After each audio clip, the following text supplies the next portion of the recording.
All right, so picture this, listeners.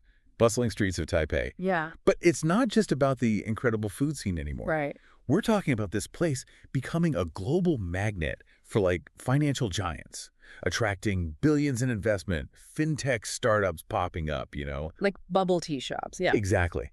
And that's the future Taiwan is really gunning for. So today we're doing a deep dive into how they plan to pull this off. It's ambitious, and it's getting attention, that's for sure. And this week's Mark Weekly Digest, that's our guide for today's deep dive, by the way. Of course. Lays out the strategy. And what's really cool for our listeners is this is like getting an exclusive sneak peek, you know? Behind the curtain. Yeah, because the original's all in Chinese. Your secret weapon for staying ahead of the game, folks. Oh, yeah. So what's the headline grabber in all of this? Well, Taiwan is creating something they're calling a financial special zone. Okay, so not just like any financial district. No. This is different. We're talking about them rolling out the red carpet for specifically foreign asset management firms. Really going all out to attract that foreign investment. Oh, absolutely. And get this, they're offering some serious perks. I'm talking rent subsidies that make even like a New Yorker jealous, right? No kidding. And then on top of that, they're streamlining the bureaucracy. They want to make doing business in Taiwan like frictionless. Yeah. As fast and easy as possible. So it's all about speed, cutting through the red tape. Exactly. They're pulling out all the stops to make Taiwan, like, irresistible to these firms. I think they're really serious about this. But I gotta ask, isn't this whole regulatory sandbox idea something we've seen before? Yeah, that's a fair point. What makes Taiwan's approach unique then? That's the million-dollar question, right? I mean, we've definitely seen other countries experiment with these regulatory sandboxes, those kind of spaces where companies can test out new financial products with, you know, a bit more breathing room. Right, a little freer to experiment. Exactly. But Taiwan, I think they've got an ace up their sleeve. They've got their existing offshore securities units and offshore banking unit. OSUs and OBUs. Yep, those guys. And these are already established players on the international stage. So they're not starting from scratch. Precisely. They're leveraging their existing strengths. Pretty smart, right? Sounds like it. Integrate this new zone with these already existing structures. It's like they're creating this powerhouse of financial innovation. It's a bold move for sure, but, you know. Well, with every big move, there's going to be challenges, right? I mean, can Taiwan really go toe-to-toe with the big dogs, those established financial centers? Right, exactly. And even if they can, will this special zone actually lead to the kind of, you know, explosive innovation they're hoping for? Yeah. I guess we'll have to wait and see how it all plays out. Exactly. Time will tell. But speaking of innovation, the next thing on their financial to-do list really caught my eye. They're looking to completely revamp their REITs market. Oh, yeah. But hold on. We're not talking about your average, everyday REITs here. No, they're not just playing catch-up here. They want to jump ahead, overtake the competition with what they're calling fund-structured REITs. Okay, now that's a new one. Yeah, so think of it like this. Imagine you could own not just a piece of one building, but a whole portfolio of different assets. Okay, I'm listening. We're talking data centers. Those are handling all the data for the metaverse, right? Or logistics hubs managing all that e-commerce traffic, or even solar farms, you know, generating clean energy. That's the kind of potential we're talking about with these new REITs. Wow, okay. So instead of just betting on, say, a shopping mall, you're buying into a piece of Taiwan's, like, tech-driven future. Exactly. That's a pretty compelling pitch, I gotta say.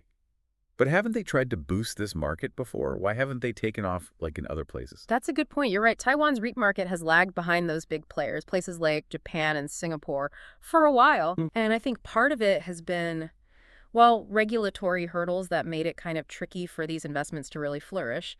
But there's also, frankly, the issue of, well, excitement or lack thereof. The investment options just haven't been that exciting, you know? Yeah. Especially compared to these new, dynamic, tech-focused REITs. Yeah, I get it. Yeah. And Taiwan's put out a pretty specific goal, haven't they? A target. They definitely have. The Taiwan Stock Exchange, they're aiming for three new fund-structured REITs to be listed by 2026. Oh, wow. That's a pretty clear message to the market that they're serious about shaking things up. No doubt. Yeah, it'll be really interesting to see if they hit that target. Absolutely. And what kind of an impact these new REITs have on Taiwan's, you know, financial landscape. It sounds like Taiwan is really like going all in on innovation to reach their goals. Yeah. But let's be real, every high-stakes game comes with risks. Absolutely, yeah. And in the digital age, nothing looms larger than cyber attacks. Yeah, no, for sure. And Taiwan's had their fair share, haven't they? In fact, this edition of Mark Weekly Digest, it highlights this series of DDoS attacks recently. Really shook their financial sector. I saw that. Those weren't small potatoes either. These were some major players targeted. Absolutely. We're not talking small fry here. These attacks were aimed at the core of their system, like the major players, you know. Right, like who are we talking about here specifically? Well, they hit CTBC Holding, pretty big. Yeah. Mega Financial Holding as well. They even went after Bank of Changhua, so, you know. Wow, those are some big names in Taiwan. What was the motive behind all this? Was this just about, like, stealing money, or is there more to the story? Right, is it just about the money? It's a good question. I mean, the financial impact is definitely nothing to sneeze at, but it's hard to ignore the timing of it all, right? And then you look at who's involved. This group claiming responsibility. No name 057. They've got these ties to Russia, and they were pretty open about their reasons, actually. Oh, really? Yeah, they were very specific. They called out President Lai, his recent comments on that whole China-Russia border thing, said that was the trigger. Oh, wow. Yeah, it's like this stark reminder that for Taiwan, cybersecurity isn't just about like protecting data and systems. It's about national security, right? Yeah. This whole complex geopolitical landscape they're navigating, it's a high-wire act for sure. Trying to become this global financial hub while dealing with those kinds of tensions, it can't be easy. But hey, at least they're not just playing defense. Taiwan's also getting pretty proactive, especially in the world of crypto, right? Absolutely, and this is where it gets interesting, right? Taiwan's walking this tightrope between embracing the innovation and, well, making sure things don't go completely off the rails. So they're rolling out these new self-regulatory guidelines for the whole cryptocurrency industry, and it's clear they're serious about this. Oh, okay, I'm intrigued. Give me the rundown. What kind of rules are we talking about here? Think of it as Crypto 101, but for a responsible market, right? Mm-hmm. We're talking measures to combat all the usual suspects. Fraud, money laundering, gotta have that. Then bolstering consumer protection, making sure these cryptocurrency businesses are transparent, accountable, you know, stuff that frankly has been missing in a lot of other crypto spaces. Yeah, I get it. Sounds like a direct response to some of those, you know, high-profile crypto scandals we've seen lately. Oh, absolutely. You know that whole thing with BitOX, right? Yeah. Major Taiwanese crypto exchange. They get delisted because they got caught up in that 88 Club money laundering scandal.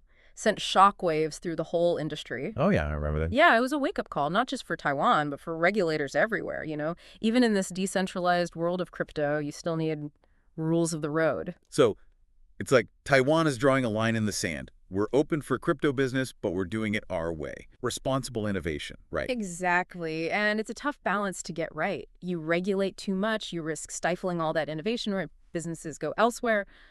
But too little. You've got chaos, undermines the whole market. It's going to be fascinating to see how this all plays out for Taiwan, especially compared to other countries trying to figure this out. Right. It's a global game, after all. Speaking of global players, this Mark Weekly Digest was packed. We had MasterCard making some big moves, Coinbase shaking things up. Where do we even start? Well, how about MasterCard dropping a cool $2.65 billion to acquire Recorded Future? That's not chump change. That's a statement right there. Says a lot about the future of cybersecurity, especially in finance. Okay, so break that down for us. What's so special about Recorded Future? What do they bring to the table? They're the cutting edge. They use AI, artificial intelligence, to predict cyber threats. And we're not talking about just, you know, looking at a few things. We're talking about analyzing massive amounts of data, news reports, what's going on in social media, even stuff on the dark web, all to find and neutralize threats before they can even happen. Wow, that's next level stuff. And when you combine that with MasterCard's global reach, right, they're a part of trillions of dollars in transactions every single day. This acquisition, it has the potential to be massive in the fight against financial crime. It's like they're building a digital fortress around our money. Yeah. I like it. And speaking of shaking things up, Coinbase, they're not content with just being a big player in the crypto exchange world. Now they're jumping into this whole wrapped Bitcoin game with their own token, CBBTC. Right, and that's a direct challenge to BitGo, whose WBTC token has kind of been the big dog in wrapped Bitcoin. Basically, wrapped Bitcoin, it lets people use Bitcoin on other blockchains, ones that aren't Bitcoin's own. Yeah. Opens up all kinds of possibilities for using Bitcoin in DeFi, decentralized finance, you know, and all those other blockchain-based systems that are popping up. So it's like they're giving Bitcoin this whole new wardrobe, all these different ways to use it. I like that analogy. I mean, the lines between what we think of as traditional finance and the tech world, they're blurring more and more every day. It's a lot to take in, that's for sure. So much to think about. So as we wrap up this deep dive into Taiwan's financial ambitions, the cyber threats they're facing, this wild world of crypto, what's the key takeaway for our listeners? What should they be thinking about? I think the biggest takeaway here is that things are changing. The financial landscape is changing faster than ever before. It's exciting, so much opportunity, but let's be real, there's also a lot of uncertainty out there. That's true. The people who come out on top in this new world, it's going to be those who can adapt, stay informed, and most importantly, those who can embrace the new without being reckless. Words to live by. And speaking of staying informed, if you want to keep up with all things finance, especially all the exciting stuff happening in Asia, you have to check out Mark Weekly Digest. Best part, it's all in one place. Instagram at Mark Weekly Digest. Trust us, you will not regret it. Until next time, keep exploring, keep learning, and keep on diving deep with us.